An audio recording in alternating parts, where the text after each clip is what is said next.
ఇవేంటో మీకు తెలుసా? తెలిస్తే గనుక నాకు కామెంట్ సెక్షన్‌లో తెలియజేయండి. ఇక్కడ గుజరాతీ వాళ్ళు వింటర్ టైంలో వీటిని ఎక్కువగా తింటూ ఉంటారండి. అంటే కూరలుగా గానీ, లేకపోతే ఉత్తిగానే టైం పాస్‌గా కూర్చొని ఒలుచుకొని తింటూ ఉంటారండి.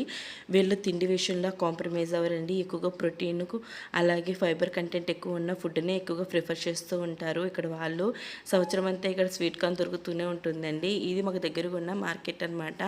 గుజరాతీ వాళ్ళు నాన్ వెజ్ తినరండి. అంటే 70% వరకు నాన్ వెజ్ తినరు. 30% తినొచ్చు మేబీ. ఎందుకంటే వాళ్ళ ఇళ్లల్లో నాన్ వెజ్ వండుకోరండి. ఎక్కువగా వెజిటేబుల్స్, ఫ్రూట్సే తింటారు. లేకపోతే బయటకెళ్ళి తినేసి వచ్చేస్తారు ఏమన్నా.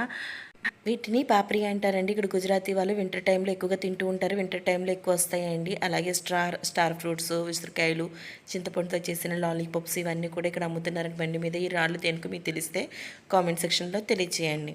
ఇవేంటి అని అడిగాను కదా! వీటిని లీలా చెన్న, అలాగే హరా చెన్న, ఇంకా పాప్టా అనేసి పిలుస్తారు. ఇవి పచ్చిగా కూడా బాగున్నాయి.